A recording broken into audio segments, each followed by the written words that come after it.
Hello and welcome to the Formula episode 14, X plus Y plus Z equals sales, with your host, myself, Nick Boddington.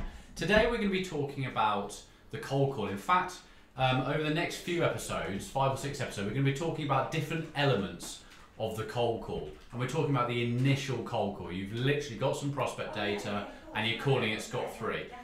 We're going to call this the greeting, and this is going to be broken down into 6 parts. So we're going to look at part 1 shortly.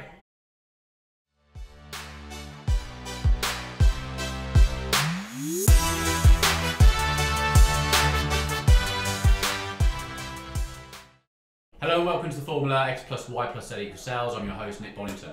So, we're going to talk about the greeting in a sales call. Now, I speak to people all of the time, every day, who are absolutely petrified of making a sales call. We've all been there. 17 years ago when I started in sales, I must have spent the first 6 months absolutely petrified.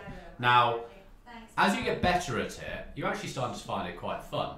I know a lot of you think you're never going to find it fun, but no, it is true, because you end up getting through gatekeepers a lot quicker, you end up speaking to decision makers in a better way, and then you end up creating rapport with that decision maker, even on the first call. So it becomes a lot easier because you start knowing what you're doing, you start having great rapport, and you start doing business, or you start the early stages of business. So there are 6 different things we want to talk about over the next few episodes. You need to make someone feel welcomed. That's number 1. You're going to be cold calling someone. This person's literally sitting at their desk. They've taken a call from someone they don't know, and you've got to start getting that process going. You need to be introducing yourself, and we're going to talk about the right ways to do that. You need to put the buyer at ease. Now you've got to remember, this person, literally, as I just said, was sitting at their desk, minding their own business, and you have come completely out of the blue, and that person is literally going to go on the defense straight away.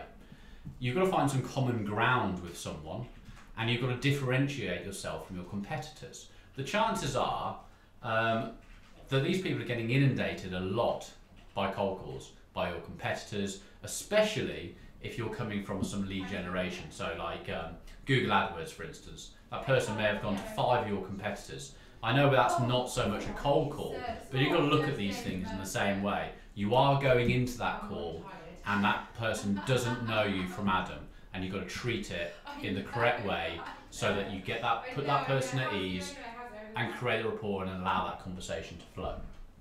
Most important thing of the whole sales process, which starts right at the beginning, is taking control of the sales process.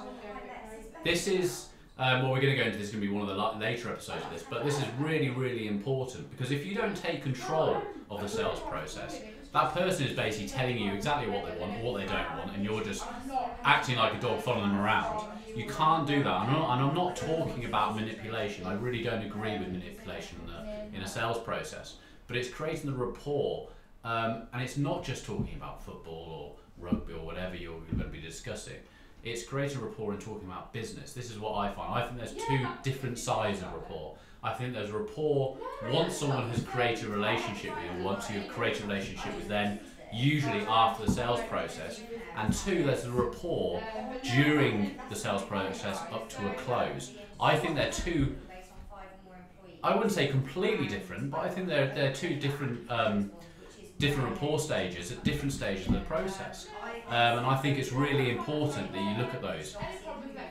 There are a lot of people who are watching, especially there'll be sales managers, directors watching, even sales trainers watching this, and they may completely disagree with me. But over the last couple of years, I've been using a different technique with rapport building, and I find this works best. I think if you're going to start talking, don't get me wrong, if that person brings up how did the football go at the weekend on your very first call, then that's great. That person, the prospect, has invited you to talk about it. You haven't just gone out of your way to say, oh, Jane, yeah, my name's Nick, I'm calling from MIB. Yeah, oh, by the way, did you watch Man United at the weekend? It's just not going to happen like that. That person is very, very busy. You need to let them invite you to create that kind of rapport. So, let's talk about the prospect. So, you've got some data. Your boss has given you some data, or you're a one-man band and you've decided you've bought some data. or you've got some old data, whatever it is, you need to try and make some cold calls. Where do you start? You've got to pick up the phone. Now this is a petrifying moment because you're about to speak to someone you don't know, and it is petrifying in all cases. But it is all in your mind. You need to actually get into the process of doing this with the fact of the matter is that this person, there is absolutely no reason for this person to not buy from you. And I'm not talking at this stage, I'm talking at any stage during the next 2 years. If this person has given you some time of day on the phone, whether they're saying this is not right now, this could come after 3 follow-ups or right at the beginning, you need to think in your head that this person will buy from me. I can do a deal with this person. They're basically, unless someone tells you to F off, that's pretty much the only time that myself and my sales staff don't persist with something, okay? The other thing you've got to remember is this person didn't choose for you to call them.